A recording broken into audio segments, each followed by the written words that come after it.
In the 11th and 13th centuries, a heretical doctrine had developed in Europe.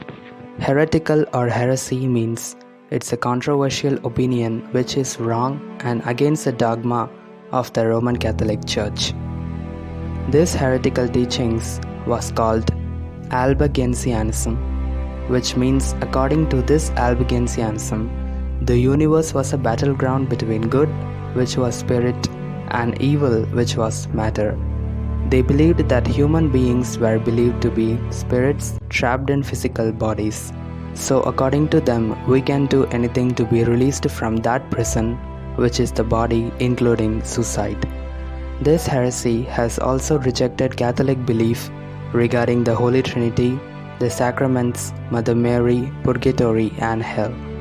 According to the Albigensianism, Christ was not truly a man, and the resurrection of Christ were only illusions.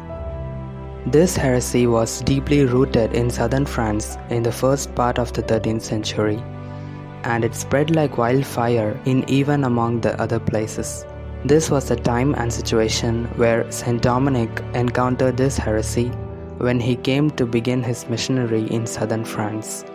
So Saint Dominic traveled around France preaching against the heresy, but his efforts only gained a few conversions and a few followers. He was a little upset, and he went into a near forest to pray, asking God to provide what he needed in order to overcome the Albigensian heresy. After 3 days of prayer and fasting, Mother Mary appeared to Saint Dominic. And Mother Mary spoke to him, telling that he must preach and pray her Marian Psalter in order to succeed in his struggle to overcome the heresy. Now let's see what is a Psalter. Psalter means it's a book of Psalms. We all know Psalms in the Bible, so Psalter is a book which has only Psalms in it. In the 12th century, the religious orders recited together the 150 Psalms every day. To mark the count of every psalm after praying, they used small rocks and pebbles. That is, when they pray one psalm, they will put a pebble in a container. And this later evolved into strings with knots, and even more later it evolved into small rocks tied in strings. While the religious orders were praying, it became hard for some illiterate people to read psalms, so they decided to pray 150 Our Father, which was in the Bible, every day, so that they could remember and be with the Lord always. When people prayed the Our Father, they also prayed the Hail Mary, but it wasn't like the complete Hail Mary which we say today. All they knew was the angel Gabriel's greeting in the Bible which said, Hail Mary, full of grace, the Lord is with thee.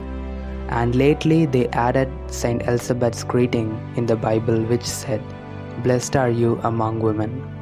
It was not until the 16th century that the words Holy Mary, Mother of God, pray for us sinners, now and at the hour of our death, were added to the prayer. So the people prayed 150 Hail Marys and Our Fathers. So now we understand that the Rosary was intended to pray all the 15 mysteries. That is, the first 5 joyful mysteries, the sorrowful mysteries, and the glorious mysteries, all at once. So one Rosary is equal to praying all the 15 mysteries. That is why some people even today pray 4 Rosaries a day. As we all know that Pope John Paul II added the luminous mysteries later, so it became 4 mysteries.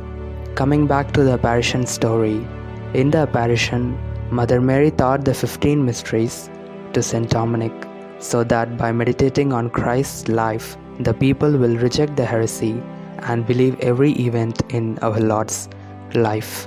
After 5 years, Saint Dominic and the Catholic forces were set to fight against the Albigensians in a town in France. The Albigensians' plan was to take over France, spreading their heretical beliefs, and our Catholics on the other hand were determined to fight for Christ and Catholicism. Unfortunately, the Catholic forces had a very weak number of men to fight. The Catholics had 1,500 men, and the opposite had 30,000 men. By seeing this, the Albigensians were so confident that they will won the battle, and they spent the night before the battle in drinking and became drunk. The Catholics, on the other hand, spent the whole night before the battle praying rosary continuously. And on the day of the battle, our Catholics had won the battle. After the great victory, every Catholic attributed the victory to the rosary. So this was how powerful the rosary is. Let's take the rosary and win every battle with it. Don't forget to pray the rosary every day, and also just give a try praying the complete rosary, that is all the 20 mysteries. So this was the video made on the origin of rosary. Thanks for watching.